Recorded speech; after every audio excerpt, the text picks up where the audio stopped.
In previous lessons, you learned how to use three different types of global defines: ddefines, kdefines, and jdefines to fix untranslates or mistranslates globally in a job, and store the steno and text entry in a dictionary.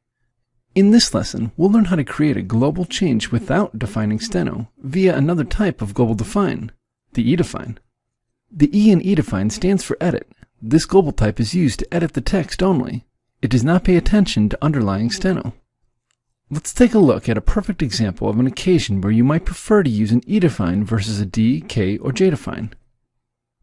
You can see that the name Marianne was written several times in this job, and translated with the spelling Maryanne.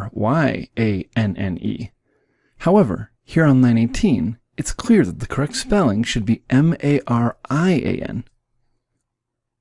Before we make the correction, let's take a quick look at the underlying steno for each occurrence of this name. In this first occurrence on line 7, you can see one way of writing Marian.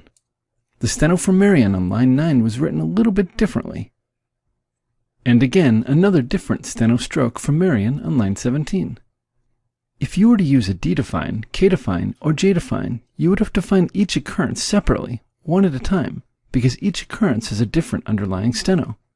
However, if you use an edefine and define the text only, you can correct all occurrences regardless of the steno at the same time. As with any other define, you position the cursor on the item to be defined, mark it if it's more than one word, and then rather than press Ctrl D or Ctrl K or Ctrl J, you'll simply press Ctrl E to open the edefine dialog box. Now, type the correct spelling, and then press Enter. As you can see, all occurrences of Marianne are now spelled correctly. It's important to understand that this has been fixed in edit only. No new dictionary entries have been created with this Marian spelling. If you translate these steno strokes in any future jobs, they'll translate with the previous spelling. Let's try that again.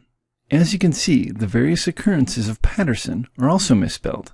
According to the testimony on line 18, this name should be spelled differently than it has been translated.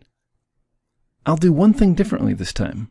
My cursor is positioned on the occurrence of Patterson on line 18. Rather than move the cursor back to the first occurrence, I'll go ahead and global it from here.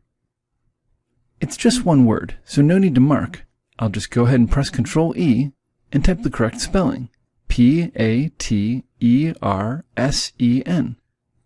But before I press Enter, I'm going to select the entire file option. Selecting this option means the global will apply throughout the entire file, both forward and backward, instead of just forward from the current cursor position. By the way, the entire file option is available in any type of global define, not just ddefines. So whenever you're globaling, if you think the cursor might not be on the very first occurrence of the steno or text you're defining, you can select entire file to make sure the global applies throughout the entire file. Now I'll click OK or press Enter, and the spelling of Patterson has now been fixed, not only in line 18 and forward down on line 21, but also backward in all occurrences earlier in the file. Okay, let's take a look at one more example of when you might want to use an edefine instead of a steno define. Suppose we discover that the name Mark is supposed to be spelled with a C, M-A-R-C, instead of M-A-R-K. I could use an edefine to correct all occurrences of the name Mark with a K to Mark with a C, but I'd run into a problem. On line 14, there's an occurrence of the word Mark. If I were to just edefine the letters M-A-R-K as M-A-R-C, it could change the word Mark into the name spelled M-A-R-C. To prevent that from happening, when I edefine the name Mark, I won't just type M-A-R-C and press Enter. Before I complete the define, I'll click the case-sensitive option. This tells Catalyst to only apply the new text to occurrences where the case is identical to the case of the word or words being edefined. In other words, this edefine will now only apply to occurrences of Mark where the M is initial capped. It won't apply to occurrences where the letters M-A-R-K are all lowercase or any that are all uppercase. So now when I click OK or press Enter, you can see that all occurrences of the name Mark, but only the name Mark and not the word Mark, have been fixed. You now know how and when to use an edefine instead of a D, K, or Jdefine.